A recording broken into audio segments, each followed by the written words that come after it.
say my name. What's your name? What? What is your name? Tony! You're listening to Don't Call Us Anthony podcast. All guest views and opinions are their own, but don't worry, the hosts will share theirs so you can call them opinionated. But just don't call them Anthony. And now, the hosts of Don't Call Us Anthony, Cooley and Tony. Well, Nick Albanese, I just want to thank you for coming on the Don't Call Us Anthony podcast. We have known each other for a while, my friend, for, oh my God, I don't even know how many years, but it's been through the film scene, through the comedy scene, through the acting scene. We have known each other, passed each other a bunch of times, hung out a couple times. So I'm really excited to have you on. You've been working on a ton of stuff. I feel like you always have something going on. So I just want to start off by just giving you a couple minutes, like if you were to describe in your own words, who is Nick Albanese, what would you say? Wow. Who is Nick Albanese? I have to talk about myself now in the second person. No, I'll just come from a hardworking family of immigrants from Sicily. I was the firstborn in America, so I felt like I was an immigrant growing up with immigrants. Mm-hmm. And but I'm a blessed kid. My dad had a good business. I was spoiled. I had a lot of good friends growing up in the north end of Providence throughout the 80s. And I watched a lot of TV, man. I watched a lot of TV. And I always, since I was far back as I can remember, I wanted to be an entertainer, and it's been in my blood, in my DNA. I don't know where it comes from, but it's something I've been doing. And here I'm close. I'm reaching 50 years old soon. I haven't stopped. Mm-hmm. So, I don't know, man. I was born, like I said, I think it says on my Facebook, I wrote it years ago, like, the little things you write underneath your name. Yeah, your little bio. A little bio. I was born, I grew up, and now I entertain people. So that's pretty much Nick Albanese. I love it, man. I mean, there's many other levels personally, family life and all that. Oh, yeah. That's the gist of it. Yeah. I think that one of the cool things about you is that if anybody ever wants to know anything about you, I mean, they can find you on Instagram. You give a pretty good, I think, example of who you are. You're always making people laugh. You're always putting out funny material. You have a bunch of things going on. I mean, I think we're definitely going to get into the Last Sicilian, but I mean, that really describes like your life, like who you are. You wrote that show, you acted in that show, you produced that show. That is your baby. And I mean, and if they go to my YouTube page, I do little videos called Independent Artist. I talk all about from my childhood all the way up till now, about like things I've done in my career and all that. If they want like in-depth something about it, so a lot of stalkers probably watch it just to get all the information about me or something. But you, man, I bet you, when you were talking in the beginning, it was stand-up. I think it was the first thing I remember you doing. Yeah. We're talking early 2000s? Was that like almost 20 years ago? I think I started doing stand-up in like 2007 or 8, something like that. Yeah, see, I started around 04, 05. Yep. I started around 04. So yeah, I do remember. Did you do like the Parada gigs, the Ramada? Oh my God, dude! John Parada, doing all the hotel gigs. You know what I mean? Yeah, dude. Like it was like 2,500 comics on one night. It was like, yeah. What number are you? I'm going up 16th when everybody's ready to go home. This will be good. Yeah, it's like 2 people left and the bartender. Yeah.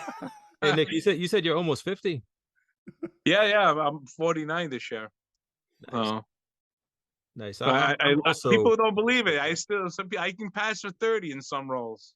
Like I'm also almost 50, and I get that a lot. Also, I also get what's your secret, and it's like, I I want to you ask have a young face. You have a well, I young want to face. ask you, like, what's your secret? Because I know what my secret is, and it's pretty obvious. Like, the melanin is my secret. Yeah. Right. It keeps me from getting crispy. Yeah. I Well, know I am Italians. I know Sicilian, Italians so that are 50. yeah. And they I don't am look like you. Sicilian. I am Sicilian, dude. All right, You so know you what I mean? guys So Mediterranean, right there. We're like 200 miles above Africa. You know, the sun. You know, it's in our DNA. Who knows? I don't know. that's I never the did those. dark I side never of did Italy, right? the DNA test. I never did those, so I don't really. People, you know, they say you're from Sicily, but I mean, how many over the hundreds and hundreds of years people have gone through that island from Yeah, all around the exactly. world? Like God Yeah. knows how. So that's old like I the am. dark side of Italy, right? Like that's like Yeah. word. They call them the black of the Italians. Yeah, so The you're like Sicilians. one of Yeah. you're basically one of us. Yeah. Yeah. Man, Yeah, you guys are No, making no. me think of that. You're making me think of that monologue that Dennis Hopper did in True Romance. Oh yeah. You know, Yeah, like we don't want to that's- repeat that monologue. No, right no, now. we can't. Yeah. Christopher Walken. Christopher Walken definitely was good in that role Yeah, too. yeah. That was an intense scene, but that was Yeah.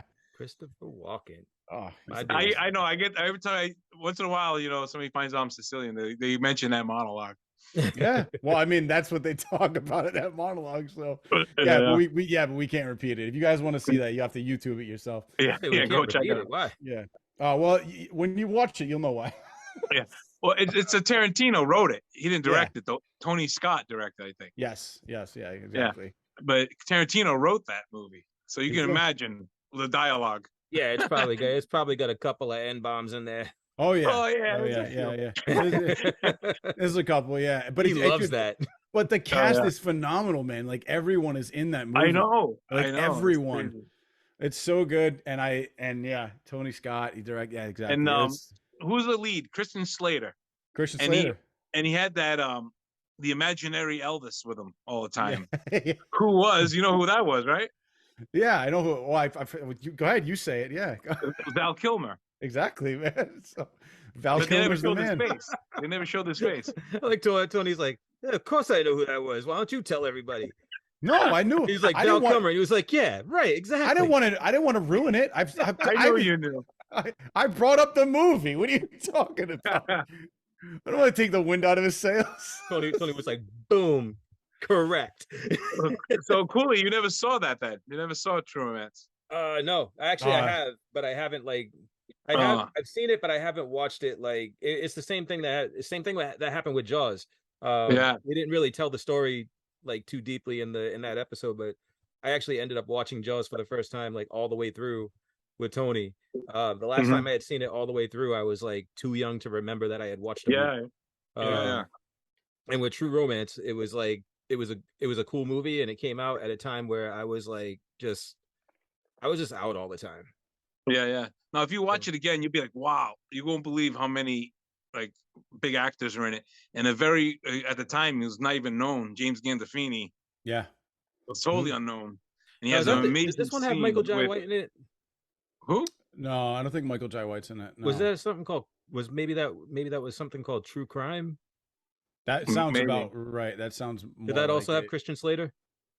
I don't. Because there was something with Christian Slater. It was like one of the Arquettes. I can't remember which one. Well, Patricia Arquette Arquette. was in the True Romance with Christian. Yeah, Yeah. so Slater. Michael They Jai were White, the I think, leads. was in that. Oh, he was. Like, briefly. I forgot that scene. Then. It was Yeah, it was like there was a lot of a appearances cameo in that. almost. There were a lot of appearances in that. Mhm. Yeah. James Gandolfini has an amazing scene with So good. Patricia Arquette, I think. I don't even want to tell you about it. You have No, to watch it. Okay, Brutal. all right, yeah, I'll watch it. But let's get back to you, man. We're talking right, we about got all off- these we got great off on movies. True Romance. No, Sorry. My fault. we're all movie nerds, so it's bound to happen. But The Last Sicilian, man, tell us a little bit about that, because like I said, you wrote, directed, produced, performed, Mhm. and I feel like it just really took off for you. You're still performing to this day. You talked about an opportunity that might be coming down the road in California. So talk about how that idea came about. Like, what was the inspiration for that? You just sat down one day and decided you had to write this thing. Well, I was doing stand-up, right? And I did stand-up for like a decade and did shows all over the place. But originally I was a theater major. back in the 90s. I did 2 years at CCRI. You know, I did theater, and I started doing stand-up, and I just really took off. But I started getting sick of it. Like, really, I started getting sick of hearing my same act all the time, over and over. And I started really missing theater and acting and playing characters. So I believe it was like late winter, spring of 2015. I decided I'm gonna put together like a little theater group, some friends, and I found out that I can get the space at Rolf Square Theater 82, and they would do a ticket split with me, so I wouldn't have to rent the room. So it wasn't like I was gonna lose money. Right. So I ended up writing like 3 one-act little plays. A couple of the friends wrote other plays, and we had 5 or 6 one-acts, and we did a weekend there, and it was pretty successful. I think we did 3 shows; they're all packed. And I was like, you know what? I kind of want to keep doing this. Yeah. And so that was in May of 2015. And I always wanted to do a one-man show, like watching John Leguizamo do all his one-man shows on HBO. Remember those? Yeah. He did like 5 of them. And I was like, and I was like in college then. I'm like, I was like, you know, between 18, 20. I was like, what am I going to write about? Like, what do I know about life? You know, at this age, I had nothing to write about. So it took me all that time. By 2015, I was married. I had 2 kids. And I started thinking about my own childhood. And I said, you know, maybe I'll do something about my life. So I started working on these stories about my childhood. And I would go visit my parents, and I would talk to them. And I tell them, you know, tell me those stories again. You used to tell me about, you know, their younger days back in Sicily. And I was just listening to them. And after I would go home right away, and I would write down everything they told me. And a lot of it I did remember from my childhood. So I started putting all these stories together. I said, all right, this is going to be my one-man show. That's what I'm going to talk about. And then I saw Billy Crystal. I don't know if you ever saw 700 Sundays. It's a book. I haven't seen it, but I know what it is. Yeah. Yeah, it's a book as well, right? And it's all about his childhood and how his father worked every day except Sundays. And he got to spend Sundays with his father. And his father died when he was very young, Billy Crystal. And he figured, calculated, I only spent 700 Sundays with my dad. Wow. So I was like, that's where the title comes from. Yeah. But he would play all the characters. He would play his aunt. He would play his mother, his father, his uncles. And he had these pictures, these images behind him. And because a lot of people come see Last Sicilian, they think I'm imitating Chaz Palminteri's Bronx Tale. Right. Which I never saw. I saw the movie, but I never saw his one-man show. Mm-hmm. What really inspired me was Billy Crystal. I said, that's the way I want to do it. So I said, I started collecting these photos and other images for like a background on the screen. But then I was like, it's not long enough. So I ended up watching PBS one night, and they started doing like this series, All Italian History. And one episode was all about Sicilians. I was like, wow, this is a lot of stuff I didn't know about Sicilians. So I started doing more research. So I said, all right, I'm going to do the history of Sicily, how it formed. And that's how I start my show, like the whole beginning of Sicily. And then I go into my grandparents' life, how they met, and then how my parents were born, how my parents met, and then how me and my siblings were born. Right. And I go into the whole family tree. It's pretty wild. And it's a lot of humor in there, but it's all true stories. And the slideshow goes along with it. And I started doing it November of 2015 at Theater 82. And it just took off, dude. It just right from the first weekend and the second weekend, both sold out. I didn't even advertise. Yeah. I just, advertised on Facebook. Right. And, and people like Portuguese, Jewish, and I don't care what they all come up to me after the show. They all related to it. Yeah. Like, oh, I had an uncle just like that. Because the main characters are like my uncle and my father. My uncle's my favorite character to play. He was nuts. He was like crazy. And everyone relates to it. Like that they were brought up the same way. So it was all about family and coming to America. So everyone related to it. It was pretty wild. I was surprised. I was surprised how it really caught on and touched pulled the heartstrings of people. Mm-hmm. I think that's a good, I mean, it definitely does that. I mean, I went with my wife and my parents and brought my in-laws, and we all enjoyed it, man. It was awesome. And, Yeah. what I really like about it too is, with a one-man show, like I think some people try to do, I've seen performances where they try to do too much. And I think you did just enough. And I like that your set is very, it's just enough, it's simplistic, but I think that's all you need for that type of show, where with the slideshow and with the characters that you play, you create the environment. You bring things to life, and I think you do a fantastic job with it. So congrats, man, on that show. It's awesome. Oh, thank you, man. Yeah, simple is best. Yeah, so, you want people to stay focused on the story, and you want them to have a good time with the characters. Right. That's it. You don't have to go too complicated with it. Right.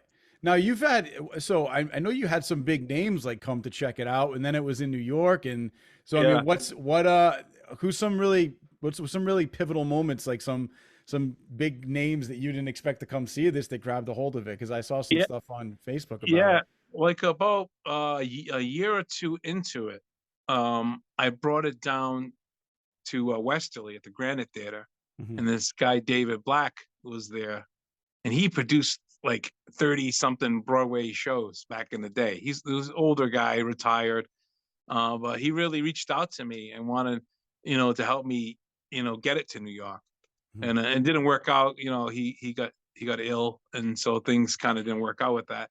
And then at one time, when they were filming Poker King, remember they were filming Poker King? Oh yeah, in Rhode Island, and they wrapped on a Friday, but that Thursday before, there's a big article in the Journal about my show. So I think that's how they saw it, because the producer of it, David Permette, he produced Hacksaw Ridge, Face Off. Wow. Like, so this guy is big time Hollywood, and he produced Poker King, and he showed up the Saturday night show. It was like a sold out show.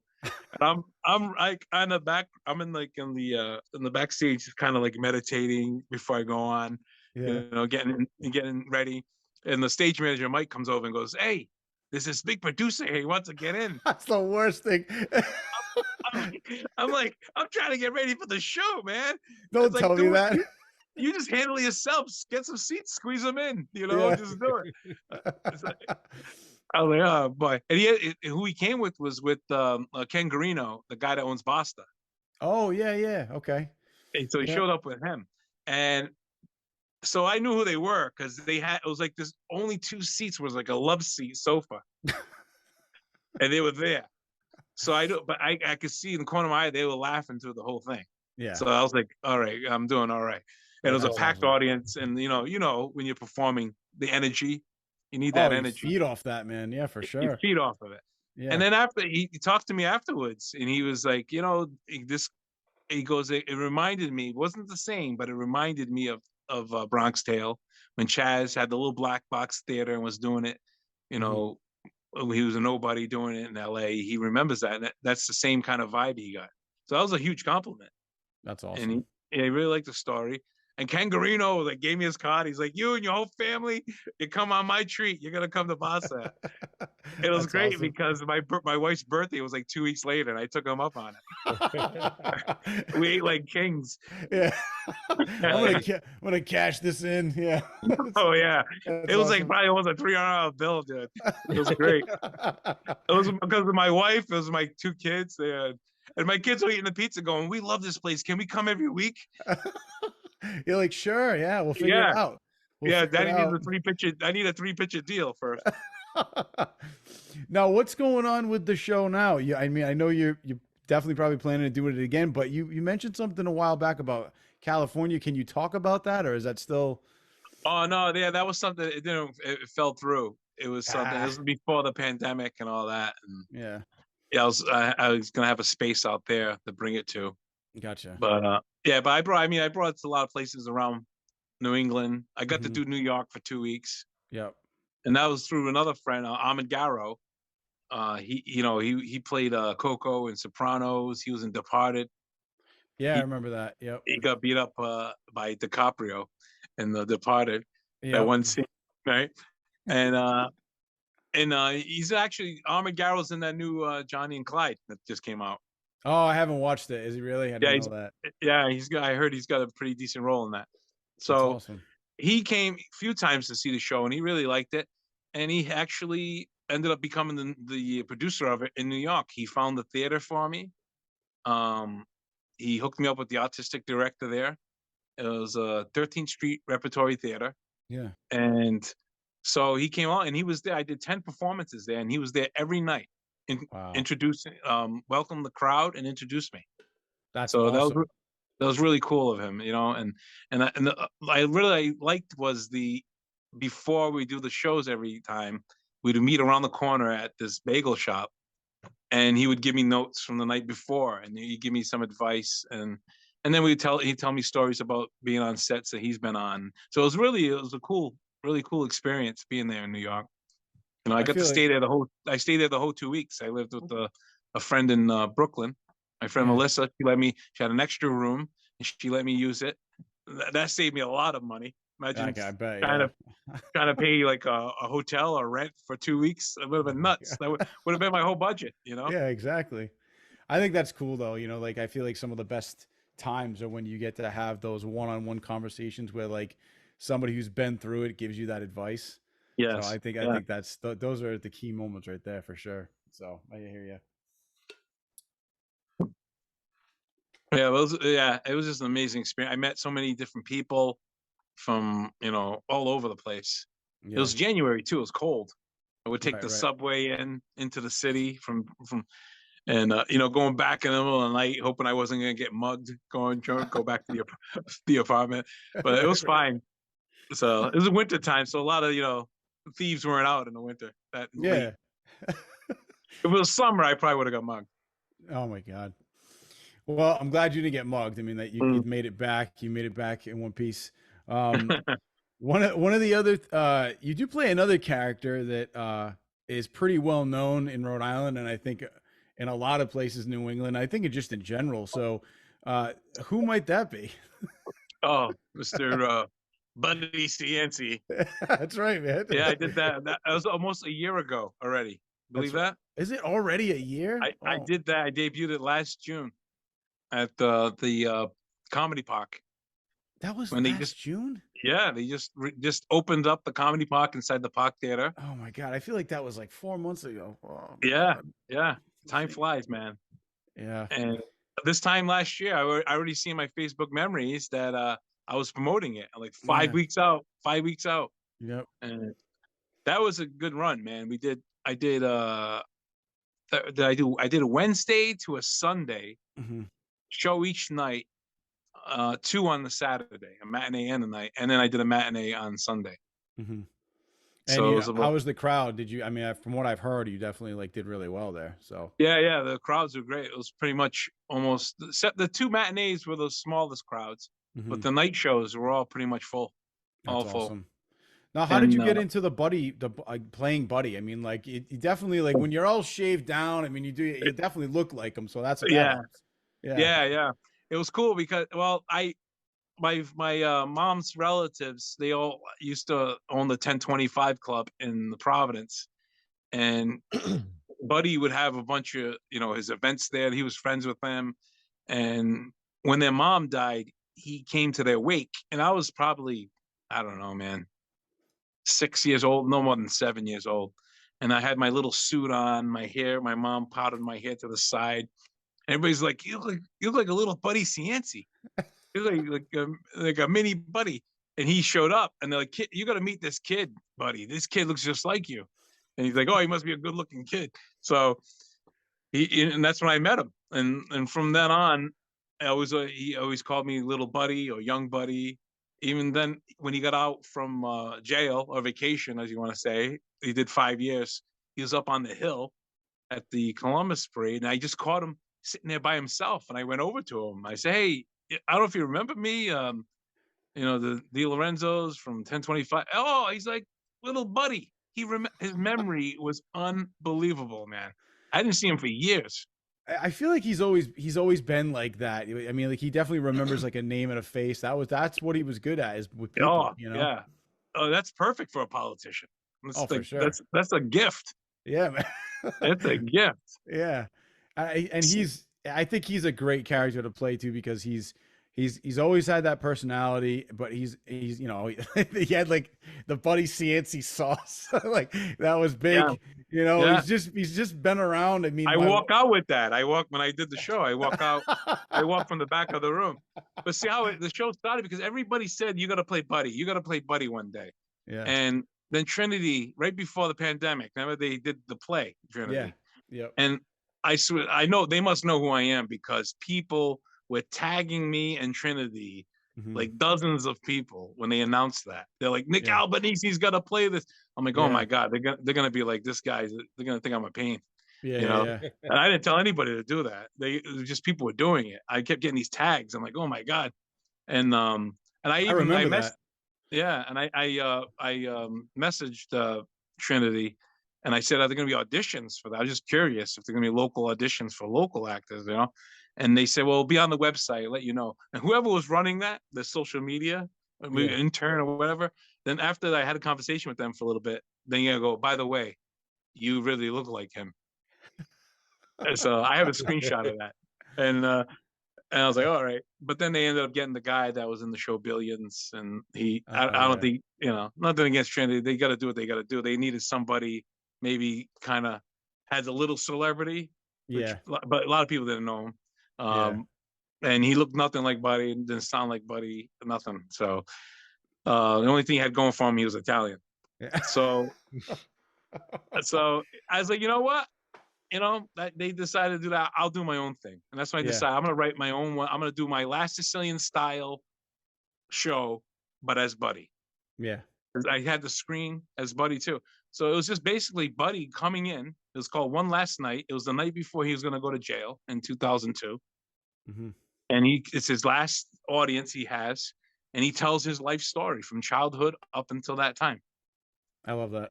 It was wild. Nice. I walk in with the sauce and just the looks on people's faces, dude. When I walked in as Buddy, they were like in shock, like wow. They felt like Buddy was really there. You know, it was wild. It was, and like line out the door at the end of the show. People want to take pictures with me. That's awesome. It was wild. And people that work for Buddy, like his accountant, she showed up. And she's like, I was talking to her after the show, just as myself, and she's like, you know what, this is kind of freaking me out right now, because you look just like him and the mannerisms and everything. Yeah. So I had a blast. I wrote it out. I watched a lot of documentaries about him. I read the book, both books, Prince of Providence and Austin and Politics. So I took all the story. Every word came out of my mouth was from him. It was his actual dialogue. Yeah. That's so awesome. it was a good experience. It was a really cool experience. I'm not sure. I don't know if I'll do it again though. I kind of got it out of my system. It was like it might come back. What? It might come back. I would do it for a film. I would love to play him in a film or a TV series. Yep. I think I'd be the #1 choice. Yeah. I mean, have to be. I don't know the research already. Come on. I'd root for you, man. I'd root for you for sure. Yeah, no. Well, after the park, I did it again at the pub on Park in Cranston, down the street from there in July, it was almost 100 people. It was a good crowd. And then I did it, I think, in September of last year at the Granite Theater, and that was packed. That was my favorite show because it was actually a theater. You know what I mean? It wasn't like the pub on Park. It wasn't the comedy club. It was a theater, and I had someone. I had someone running the lights and the screen for me, so I can just focus on being the character. And I was doing a lot of improvising that night. That was an amazing show. And then awesome. I do Q&As after all my shows as well. Oh, so do you do them like in character? No, just as me. Just as you, yeah. I remember at Granite Theater, one lady's like, "Can you run for governor?" Like, what? I was like, I don't even want to get into politics. You couldn't pay me to be in politics. I can't stand these people. Yeah, dude. So you wrote, like, produced, directed, starred in The Last Sicilian. Yeah, and it's something that's done very well. When you do something and you create something and you put it out there for the world and it's received well, like you don't just stop there, right? Like that's like, you know, Tony and I, we do this podcast and we just like interviewed Joe Alves and we were like, yep, that's a wrap, we're done. Yeah, We want to keep going. Like we got that bug. We're like, it's like, yeah. on to the next thing. Like, who are we going to talk to next? What's your next thing, man? Like, are you working on something? Are you writing something? Yeah, I'm always going cooking up ideas. Yeah, I'm constantly going every day. I don't know. I can't. It's just something that's part of me. It's like a drug almost. I just want to keep be creative. I've been like this since I was a kid. And like the Last Sicilian, I wrote a movie version of it. Oh, And nice. I did write, and it was in 2020. I finished it like beginning of 2020 in January. I did a couple of rough drafts. I had a table reading with all actors, and there was someone from LA that came in that wanted to help me produce it, and then the pandemic hit. So it was like, and my theater group, because after the Last Sicilian, I wrote and produced four plays, like full-length plays with full casts at the theater in Cranston. So my theater group was growing. I had this movie in the works. I had a TV pilot in the works, and then pandemic totally ruined. So I'm kind of like now, 3 years later, rebuilding everything again. I was just gonna say, like, are you reaching out to those people that you were in talks with? Like, they can maybe. Yeah, I'm trying to, but I met new people too. So yeah. And everything happens for a reason, I believe. So Yeah, I think either way, it's going to work out. And I wrote another script this past year called Charles Street. It's where I grew up, and it's kind of like not a sequel to because the North End of Providence movie. That's what the Last Sicilian's called. It's called the North End of Providence, because it's a different meaning in the play than in the movie. In the movie, it's just all my childhood stories from the 80s. So the movie's set in 1985 on Charles Street. That's awesome. So that I'm gonna need a big budget for that. So that's kind of like on the back burner. So this Charles Street is set in modern times, and it's kind of like there's some scenes in there we talk about the stories that happen in the North End of Providence in the 80s. Oh, you know what I mean? Okay. So it's like it's not a sequel like True Stories like that was, but you know, it's like half fiction, half non. Right. Yeah, and I should know hopefully within a week or so if that's a go. We're gonna maybe doing that. That'll be my first feature film that I'm not even gonna be in. I'm not even acting in it, guys. I just wrote. I'm gonna direct it. I want the experience of just directing something. That's awesome, man. Well, dude, fingers crossed, man. I hope that works out for you, brother. You gotta be in it for like a second though, like pull like a M Night you gotta Shyamalan or something, like cameo. like just be a doctor and pull out like a chart and be like, I don't know what's wrong with him, and like just walk off the screen or whatever. Just do like a walk by, like you gotta do a Hitchcock, man. You know, he walks through. You know. So yeah, no, okay, sorry.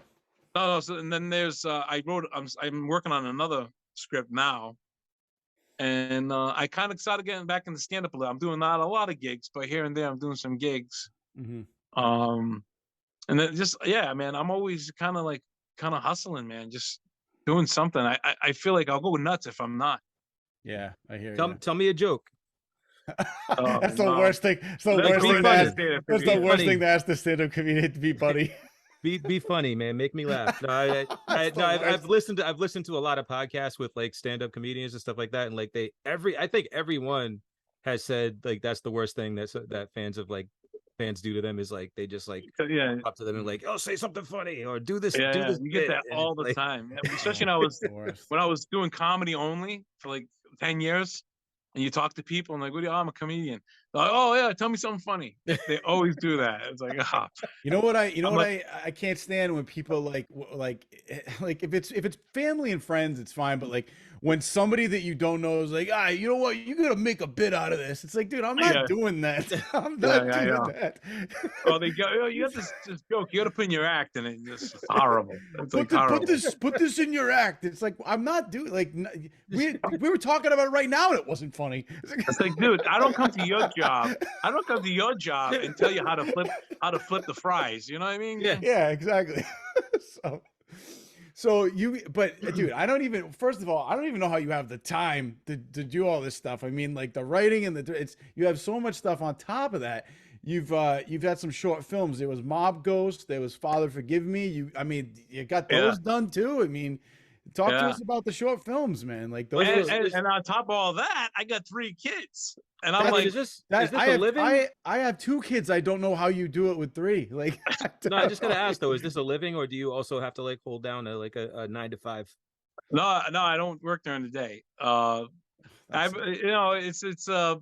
It's like a crazy, being an artist. There's ups and downs. You make money, then you don't make money. And luckily for me, I have like a very supportive wife. She's a nurse. She's a great nurse, and she works full time.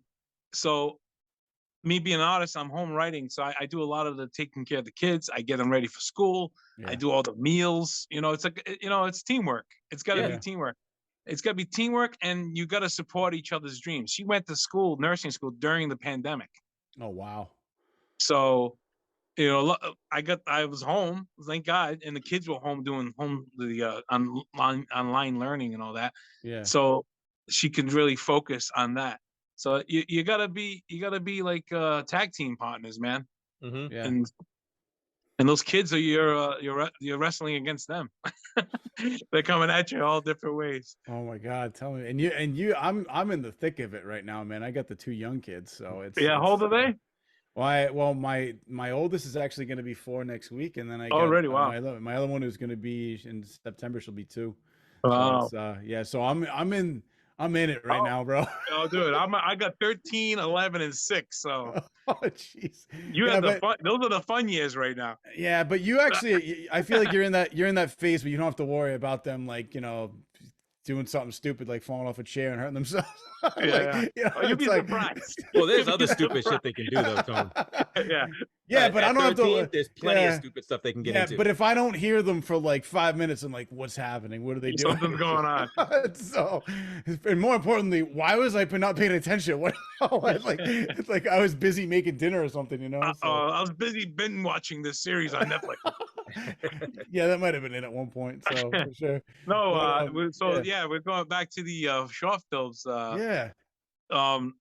We'll see what happened in 2020. Everything shut down and all this, and then by that summer, I couldn't take it anymore, and I was like, I got to do something. I ended up doing this little short film called Confronting Silvestri. I wrote it in a weekend. It was like a 20-minute short. I got my friend Greg Hall to film it. I cast everybody. We filmed it in 2 days.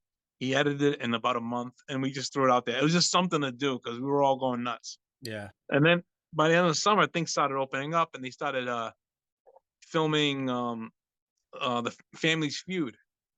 Oh yeah. I don't know if you remember them filming that.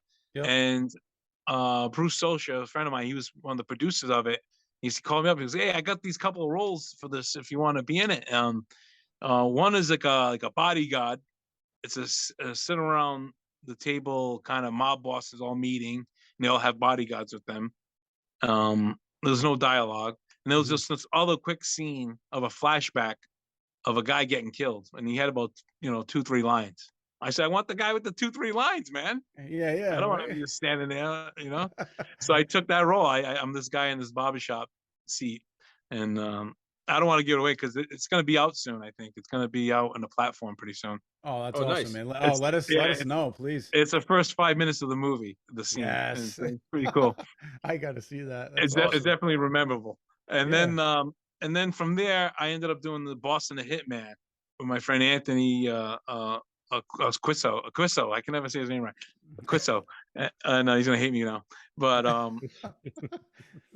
and he wrote and directed. We did these 2 little episodes of that. So things were happening, and then my friend Jimmy Caputo reached out to me and says, I got this idea for a short film called Mob Ghost. And we met up and got a coffee, and it's basically this guy. It's a short, about 10-minute short. He just got divorced. He has a new apartment, and the place is haunted by a mob ghost. He was killed there. I love that. And it was great. He was killed on the toilet. So when he appears, the toilet flushes, and he comes out, and he's in his boxers and his white beater shirt. And it's really funny. And we were in about 3 different festivals. We were at the Scene Festival. We won Best Comedy. No way. That's awesome. Yeah. Congrats. So hopefully that it's still lined up for a couple more festivals, I think. So once that's over, he'll be putting that online as Awesome. well. Awesome. And then Father Forgive Me was another thing. Friends of mine I worked with before on a pilot. They filmed this short about 25 minutes long called Father Forgive Me. And Mhm. this was cool because it was a totally different role. I always play like the mobster, or Right. it's a comedy. This was a dramatic piece. I had to play a priest Mhm. who always listens to confessions of these mafia guys, and it's really eating him up that he can't do anything about it. Yeah. So I really had to dig deep. It was kind of cool. It was really cool to play it. Got That's to spend the actually week. that's interesting. Like I like that plot, like Yeah, like how do you deal with all the stuff people are telling you as a priest? That's cool. yeah. So, And that we did that upstate New York in a little town, and it was a great weekend hanging out with those guys, and paid gig. We that's got the awesome. hotel, we got the food. I was like, oh yeah, Nice. these are the gigs, man. These are the good gigs. That's the Nick, best. which Silvestri did you have to confront? Because like I know the family. I know the whole family. Oh, there's lots of issues. Was they a teacher? Oh no, it's the ones I grew up with were kids that grew up on Pavilion Ave. All right, yeah, because I there was a teacher at Windmill Street School in the North End named Silvestri, so I just used that name. I didn't Oh, base it all off right, them, all but right. I like the name, the sound of it, Yeah.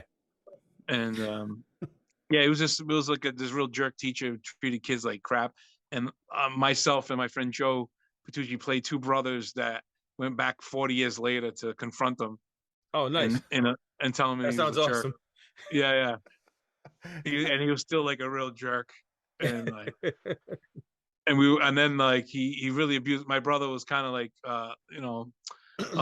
not me. I think he was autistic, but we didn't say in the script that he was, but he played Yeah. it that way, and I felt like he was always being bullied by that teacher. So I brought him back home in the movie, and I go back to like to beat him down with a bat, Yeah. and I show up and he's dead already on the couch. He had a heart attack. Oh So I was like, man. all right, Yeah. you know, it was cool. That's Oh, awesome. And you're looking to get we were talking earlier, an independent company started, filming company started this year. So can you tell us about that? Is it you have like a name for it yet, or? I might say the names yet, but I got like two. I'm down to two or three names, and I'm really struggling with it Yeah, because yeah, I like two of them. I really like a lot, yeah. and it had and then there's meaning to it. There's meaning personally for me. One of them, and one of them's like a combo of my last name and my mom's last name. Hmm. So it's like a family thing. Yeah, So and the other one's really personal to me. Being want to make films since I was a child. So I'm struggling with that. But yeah, I like I said, these scripts, I'm hopefully gonna make them this year, and if they're a go, man, I'm gonna register the name. I'm gonna get the account. We're gonna really go legit and make a little production company. that's So awesome. yeah, and I'm gonna use the same formula I did with the theater group before the pandemic. I had that theater group. I had a really great following. And I kind of want to take those same ideas and same way I promoted the shows, and 'cause it's all really about promotion. You got to get it out there. People don't know it exists. Hmm. You're doing Yeah, it for really. You're just doing it for yourself, really. yeah, But so I'm trying to take that same formula but do it in independent film because man, it's crazy. It's so much. I've been researching about a year now, a year and a half of all these different little companies, distributors that just distribute independent film, yeah. and they get them onto Amazon, they get them onto Tubi, and all these other platforms that are popping up now. Hmm. And you can actually make a living. If Yeah. your movie does well, you can actually make a living Hmm. doing these films. It's like I that's why I call my little. I don't know if it's a podcast, but I do these videos. I call it Independent Artist Live. I call myself an independent artist. Right, right. You don't need. I don't believe you need the Hollywood system anymore. There's so many independent production companies that popped up in the last decade. Yeah. They're filming so much down in Georgia and the Carolinas, Florida. Hmm. Um, everyone's like especially during the pandemic, everybody left California. A Yep. lot, hundreds of thousands left there and New York. you know, and even upstate New York is starting to get a lot of stuff. Like people are branching away from the city. It's changed a lot, dude. The last 3 years, it's really changed. Everybody left Hollywood and they started an OnlyFans. I think that's what happened. Yeah, yeah, yeah. Well, what's that? Crazy. What's that thing you can pay somebody? The I forget the name of it. I don't know. It's like artists do it. You can pay a fee and be part of it. And It's like crowdfunding, right? Yeah, like yeah, well, yeah, not but it's like crowdfunding, but well, there's a company that does it. Yeah, you basically invest in the company, and then you can get if it does well, you can get like shares of it. You buy shares. Yeah, I forgot what it's called. yeah. Yeah. It's I mean, just with the technology, I was just talking about it today in my live video that it doesn't matter, man. Like if you have a great story, you got a great crew behind you, and you need the money. Definitely gotta have money, but you don't need a lot because it's so much cheaper to make it. Like think about Tarantino and Rodriguez and all those guys in the '90s making those movies. They had to pay for the film. The film was so expensive. It's That was like crazy. almost the whole budget was the film. Now you can Like shoot the it stuff physical on an film, right? iPhone. Yeah. Yeah, Yeah. Yep. It's yeah. crazy. That Boston the Hitman. I'm sorry. Go Yeah. ahead. No. Go ahead. Go ahead. No, that Boston the Hitman with the first episode we did, it's on YouTube. That was done on an iPhone. The quality is unbelievable. Yeah. Well, now they have, the iPhone has all this automatic camera stabilization in it. So, I mean, even if you can get like the gimbals for it now, which like it's unbelievable. Everything's digital, so it's so much faster to actually edit stuff. Yeah. But I think I think it's great that you can kind of just do your own thing. There's so many people that have gained followings on, from putting their stuff out on Instagram, on Twitter, on Facebook. So if you know how to kind of manipulate it and use it to your advantage, I mean, like you can definitely get your face out there. I mean, there's people that are doing stuff on Instagram that like they're just funny videos, like that guy Casey Frey, like he's huge, but and he has funny videos and he does like these little skits. But now he's like a touring stand-up comedian because of it. So it's like nobody would have known this guy unless he just had his phone up and started acting. That's the opportunity of the internet, and that's the good side of it. Like, the good side, because there's a bad side to it. Yeah. But that's the good side. I like the bad side. The dark side. Hey, give me all the bad internet. I love that. No, but to be able to produce your own stuff and just get it out there. And like I said, there's like Film Hub is one of them, is independent distributor. You get on board with them, they can pitch your movie to Amazon, to Tubi, a bunch of other ones. There's so many I can't remember them all. Yeah. And I think people, if you find your niche, like and then you see there's something's missing. There's not a market for it. And what's happened the last few years is the black market, like the African American filmmaker. If you go to Tubi, there's tons of movies done, written, directed, and starring African American black performers. Yeah. There's a need for it. Like they can't, they're not getting on other platforms or any like mainstream stuff. So they're producing their own work, and like Film Hub, Indie Rights, these distributors are getting it on there for them, and these guys are getting paid. That's dope. Yeah. I think that's awesome. That's awesome. So it's like there's no excuse anymore. There's really no excuse anymore. You want to do something, just do it. Yep. That's true. Yeah. Man. Speaking of Tony and I are actually writers ourselves. Yeah. We actually have started working on a screenplay, and we want to give you first dibs. All right. It's called 9 Times, and the 9 is spelled Nein, like German. No. Yeah. And it's about 2 friends, Tony and Cooley, who find a time machine. And like Bill and Ted. Yeah, and it will kind of, but better. Because we're going back to like off Hitler when he was a baby, except all right. Except we're not really like adept at traveling through time, so we end up like not going back far enough, and we find Hitler as a teen, and we realize that he's like not really a bad dude yet. and That's so pretty it's funny. difficult for us to like kill him. So we're trying to figure out how we can just like change his life. And we end up having to go back 9 times because every time we come back to our reality, something stupid is happening, and like it's all That's fucked up. That's pretty funny. That's pretty funny. So we have to go back and we try something a little different. We come back, Yeah. something else is fucked up, and then we have to go back. And then finally, we I don't know, we haven't finished it yet. We don't have an ending yet, but I'm assuming it's either going to be we have to actually fucking kill him, or we just say fuck it and we just leave everything alone and come back. We have to find a way to flatten out the ripples. So yeah. But yeah, we want to give you first crack at that. So when you start your studio, feel free to give us a holler.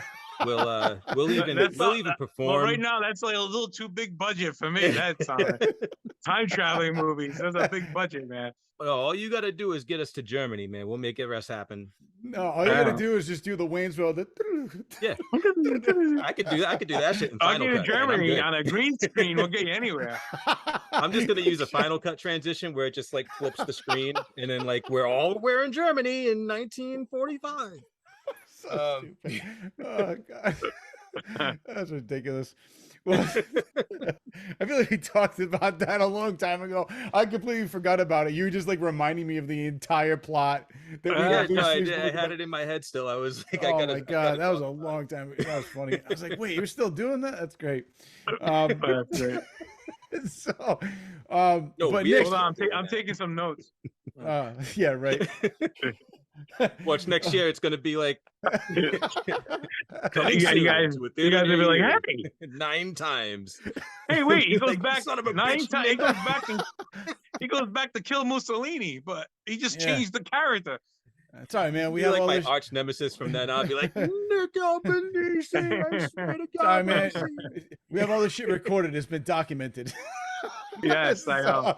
So anyway, but yo, I one thing I definitely wanted to talk about, and you brought this up, you reminded me earlier, we both worked on a series that came to Providence years ago called Brotherhood, which actually made it on Showtime. I feel like it ended too early. I was waiting to get a little bit more closure on some of those characters, but you know, it did have 3 seasons, so I'll give it that.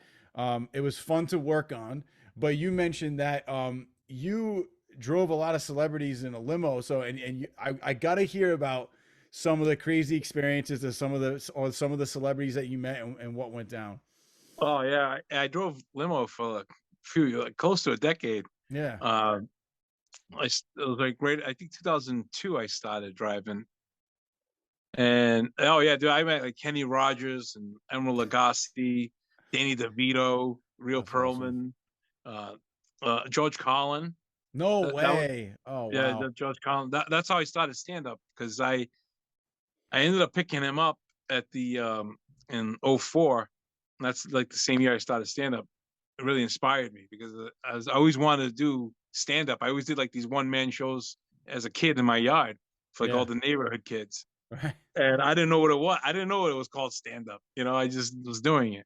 Yeah. And I picked him up, and it was him, his opening act's fiance, and George Carlin, his manager, who's like been his best friend since high school. And I picked him up at North Star Airport, and I dropped 3 of them off at PPAC, and then I bring George to the Western Hotel, so he wants to freshen up. And that weekend, Jersey Girl came out. Remember Ben Affleck movie with Jennifer Lopez? He dies during birth in the movie, and he's left with the daughter. Yeah. And he lives with his father, played by George Carlin. 2 days before that, and I didn't know I was going to pick him up, that I saw that movie. So when he came back out from the hotel, and he didn't want me to open the door for him or anything. He's like, no, don't do that for me. Like, he's just a regular guy. Yeah. And I was driving, and I said, I saw that movie Jersey Girl this past weekend, and it was really good. I mean, you did a really good acting job in that. He's like, hey, thanks, man. Yeah. And I think he appreciated the way I was talking to him. Like, I wasn't being like some Google gaga. Oh my God, George Carlin, please sign my chest. So we go back to the PPAC, and then he gets out, and I'm sitting in the limo. He's like, what are you doing? I said, I gotta sit here. The show's not starting for like 6 hours. Oh my God. He's like, come inside. He goes, what are you gonna sit in the car by yourself for? Yeah. And I went inside. I hung with him in the green room, and the other guy, Dennis Blair, was his opening act. All right. Yeah. And Dennis Blair. Side note: Dennis Blair co-wrote "Easy Money" with Ronnie Dangerfield. Oh, that's funny. Oh, wow. Right? That's awesome. Yeah. So just saw, and then they sent me over to Hemingway's to pick up food.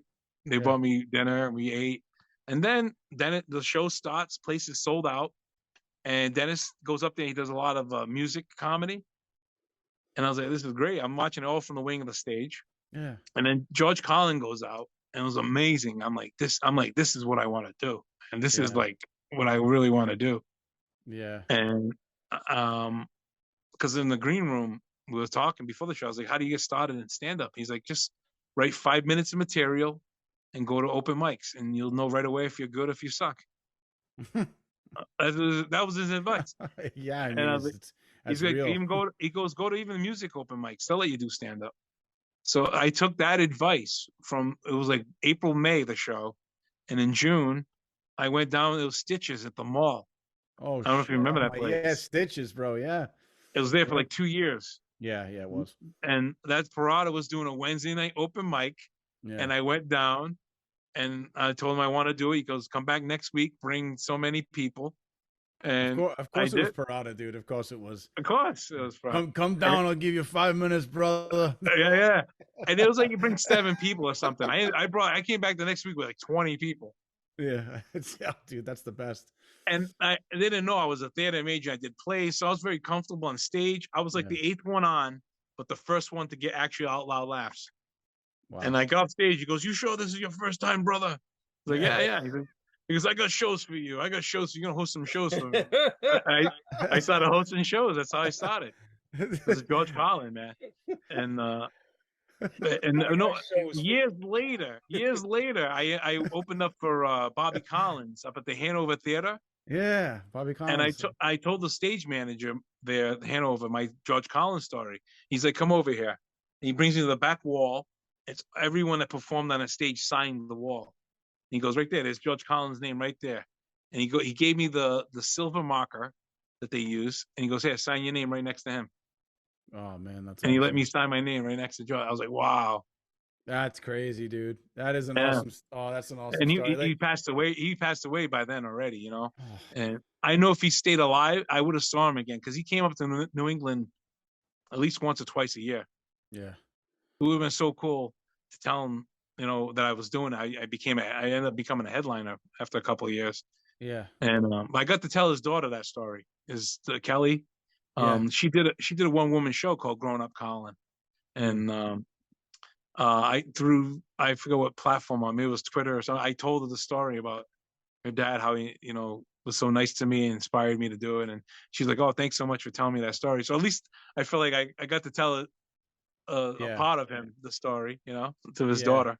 The fact that you actually got to hang out with George Carlin and like keep, you know, have dinner with him and just kind of hang out with him is dude. We're talking like 8 hours. We're talking like 8 hours. That's like a dream, man. Like I'm a huge Carlin fan. I mean, and he was so ahead of his time and everything. And he was so nice. He was so nice. That's what I've heard. But everything that he did in his act. He was miserable. He was grumpy, but it's still hated the government and the church and everything. But then you talk to him in person, he was the sweetest guy from New York, man. He was so nice. I was like, wow.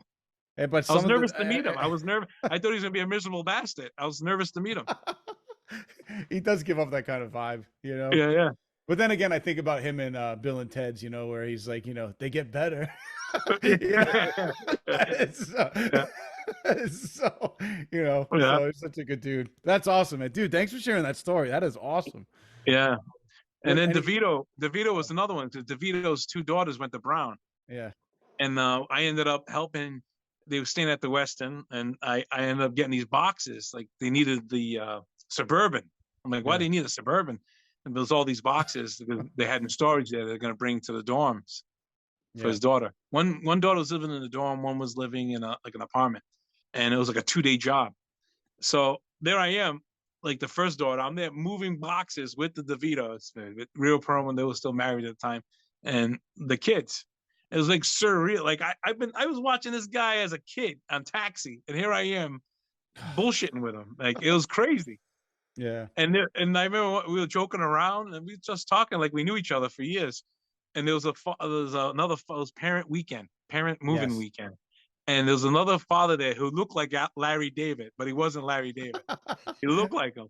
Yeah. I'm going, hey, Danny. I go, that guy looks like Larry David. Yeah. And he goes, yeah. And I go, yeah. And I said, you look like Danny DeVito. He goes, yeah. And you look like this guy Nick I used to know.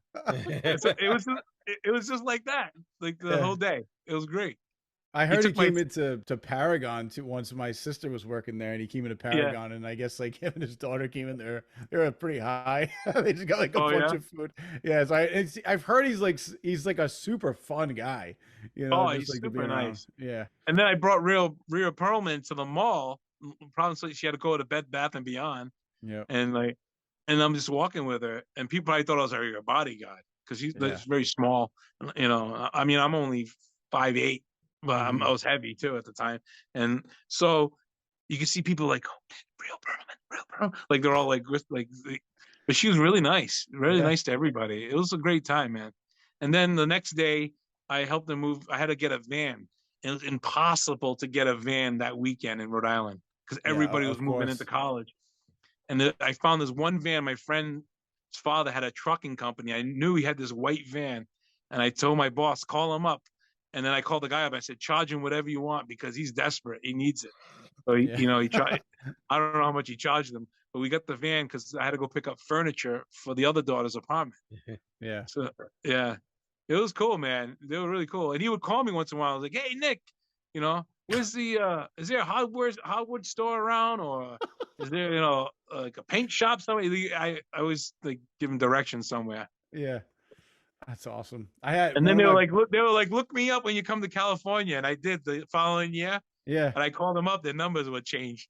Oh, that sucks. I laugh about it now, but Yeah. Oh man, I remember my buddy was on Federal Hill, and he had a really weird. It was like parent weekend. It was around. I don't know why, but apparently Joe Pesci was there. And really? and he was on Federal Hill, and he's working at a place. I forgot. I think it's called Zuma on Federal Hill. Oh yeah, Zuma. Yeah. He was standing outside. He was like, they had like the like the host booth outside, and he's standing there, and he's just whatever. And he looks to the left, and he's just doing his thing, and he sees this guy. He's this really short guy coming towards him, and he's getting closer. He's like, looks like Joe Pesci. He's like, there's no way that's Joe Pesci. Like, why would Joe Pesci be here? So he gets closer and closer, and he's like, it's totally Joe Pesci. And Pesci saw him looking at him, right? Like he knew that this guy knew who he was. So as he walked by him, he just goes, hey, how you doing? He kept going. And my friend was like, the fuck? That was fucking Joe Pesci. Like, oh my God. I just said, hey, just like, what? That's great. I would love to meet him. But the worst thing to ever say to him is like, tell me, what's so funny about me? He probably hears that all the time. Yeah, he'd probably kill you. So. Say it. Do the thing. Do the thing that you did. Do the I thing like that you do. the Pinky Ring skit on Saturday Night Live.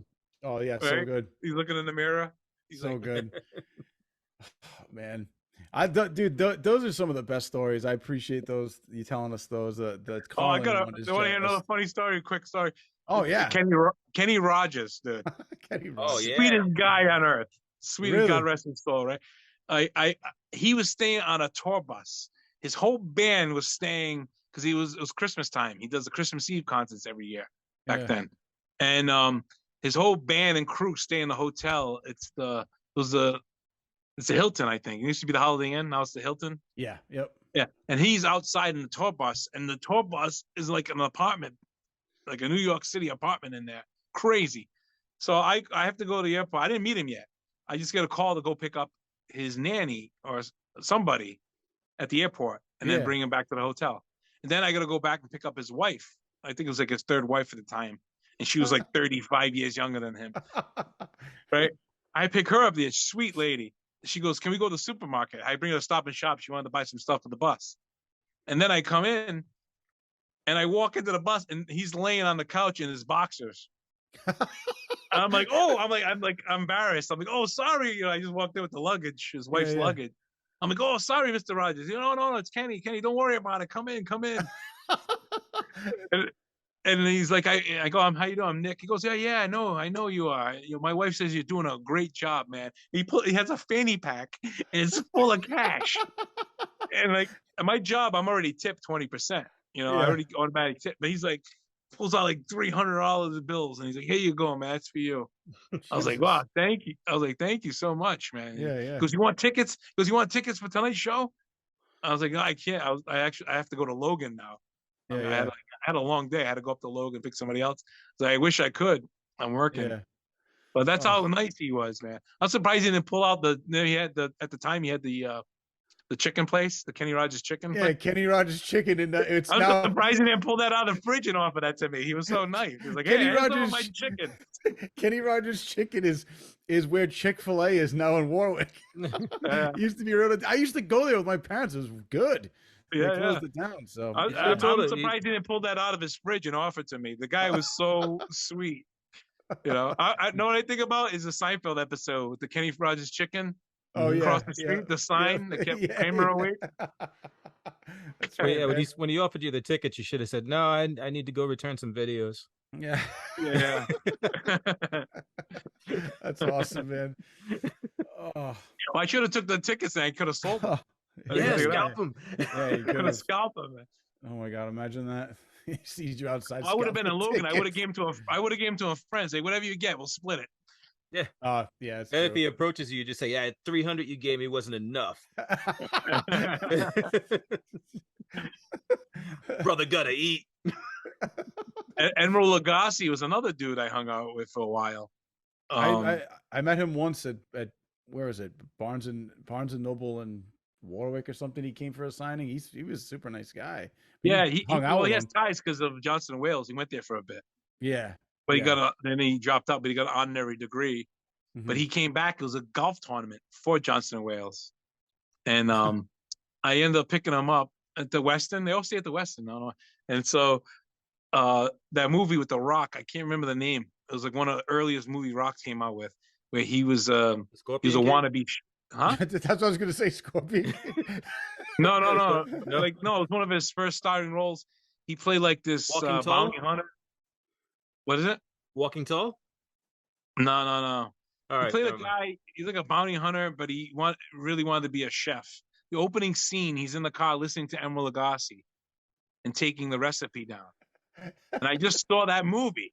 I just saw it like a couple of days before, and here I am with Emeril Lagasse, and I say to him, "Hey," he gets in the car. He sat in the front with me. It was Suburban. His manager and his whole posse sat in the back, and he sat in the front with me. And I knew he liked Billy Joel, so I had all my Billy Joel CDs.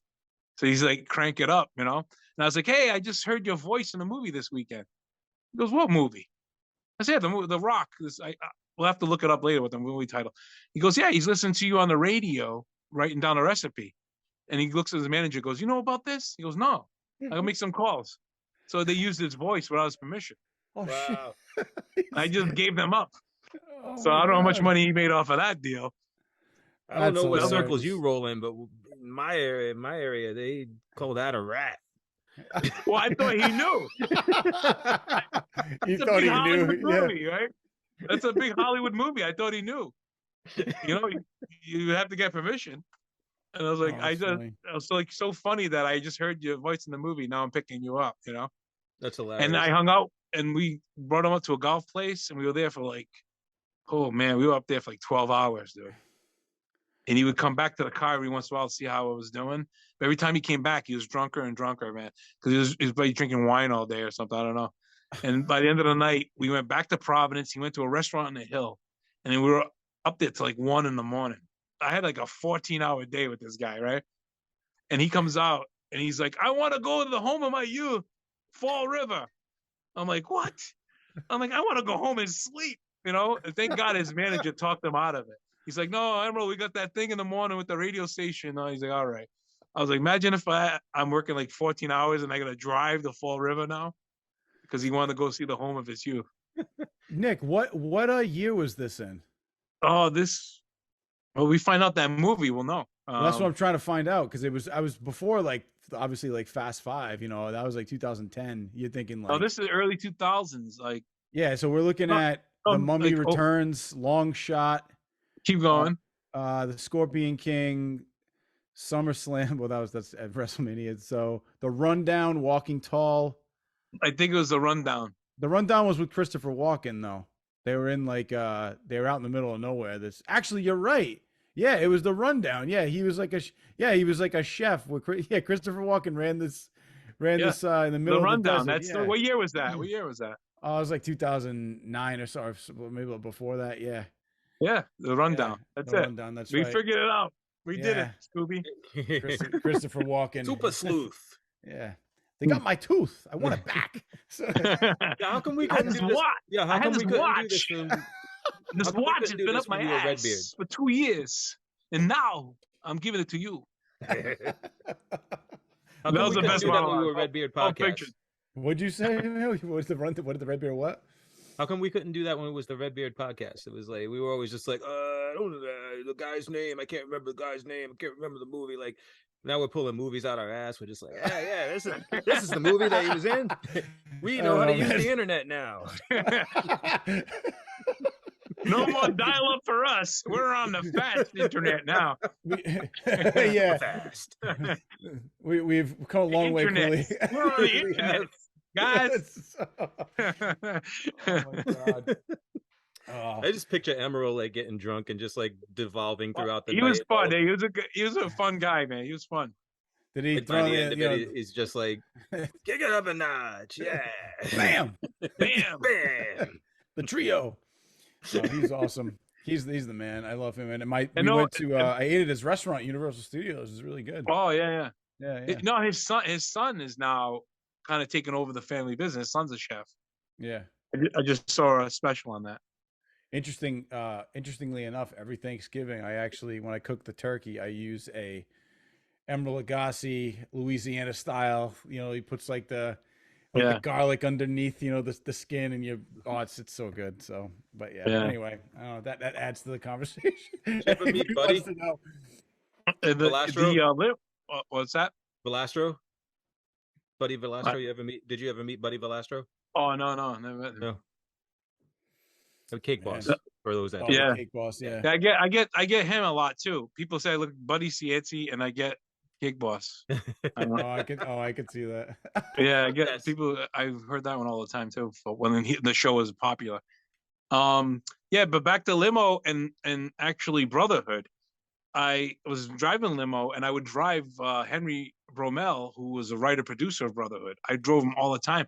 I would drive these guys in and out during season 1, and then but season 2 came along, and I got a call from Ann Mulhall from LDI. He says, "You want to come in and read for a role?" And I went in, and I was supposed to read for a contractor. Mhm. And I walk in the room, and it's Henry Bromell. I drove him dozens of times, and Michael Correnti was directing the episode. And like Henry's looking at me, going, he's like, "I know you. I know you." I said, "Yeah, Henry, I drove you like 12 times." Yeah. And then he realized, "Oh wait, it's Nick, the limo driver." Yeah. And I think that's how I got the role, because he just felt comfortable with me. Yeah. And Correnti made me read. He goes, "Can you stay and read something else?" And I went back, and they gave me the lines of a councilman instead. And I went back and read for the councilman, and then I left, because you never know what's going to happen. But TV works really quick.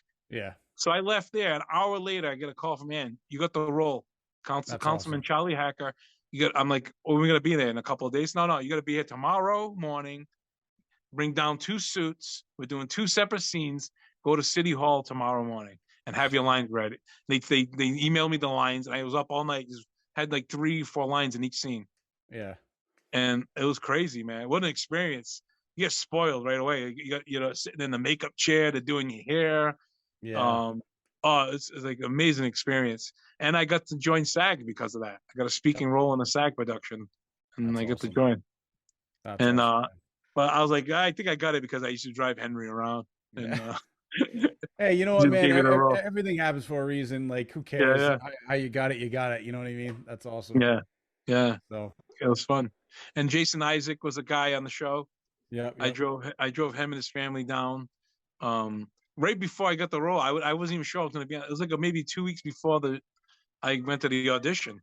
I ended up driving Jason Isaac down, and he was really nice, man. Yeah, he's a super nice guy. Yeah. I had a conversation with him all the way from Logan to Barrington, the house they were staying at. He was super nice. Yeah. And he did a lot of good stuff too. Remember that? Was that Mel Brooks? No, Mel Brooks. Mel Gibson movie? The Patriot. Yeah. The Patriot. He played a real prick in that, didn't he? He was great. Yeah, he was awesome in that. Yeah, he was in Harry Potter. I mean, like, he's huge. He's super nice. Yeah. And then my scenes were, face to face with Jason Clarke, the other Jason. And he exploded after that show. Yeah. He can do a lot of big stuff. He did. He was very good. So what was the thing he did with Kevin Bacon? What was that? The Raven, I think. Oh yeah, yeah. I think I know what you're talking about. I that sounds familiar. He was also in I think he did Planet of the Apes, or something like that. The new movies. Yeah. He was also in that movie. We talked about it, Cooley, the Winchester House. Visited out in, I've heard of that. Yeah. He was in that. So he's still doing stuff, but he right after Brotherhood, he definitely blew up for sure. Yeah. And he was in a movie with Johnny Depp back like in the 40s, a gangster movie based in Chicago. Oh yeah. Enemy of the Public Enemy? Public Enemies. Yeah, Public Enemies, yeah. Yeah. Christian Bale was in that too. Yeah. And he was in that movie about Ted Kennedy too. Yep. That came out a couple years ago. Yep. Yeah. You guys were both on Brotherhood? Yeah, I did some extra stuff on it. I didn't have a speaking role in Brotherhood. I ended up getting speaking roles in other stuff like years after that. So Brotherhood was definitely fun though. It was just cool to kind of see a lot of different. Yeah, it was a really good show. Really well written. It was. They didn't, but the thing, Showtime didn't really put a lot of money in the back end of it to advertise it. They were hoping they'll ride the coattails of Dexter, because Dexter was a huge hit for them, and they had it on right after Dexter. But a lot of the audience dropped out after Dexter to watch Brotherhood. And if you notice, it was like 11 episodes season 1, then it was 10 episodes season 2, then it was only 8 episodes season 3. So they weren't putting the money behind it. Yeah, they should have too, because like I was super into the storyline, so I was kind of bummed when it ended. It was very well done. Very well done. It was, and it brought a lot of work to Rhode Island. So so. But hey, hopefully those stuff will start coming back at some point. So, we need another series. Well, we got Good Burger coming. Yeah, they're already here. They're already shooting.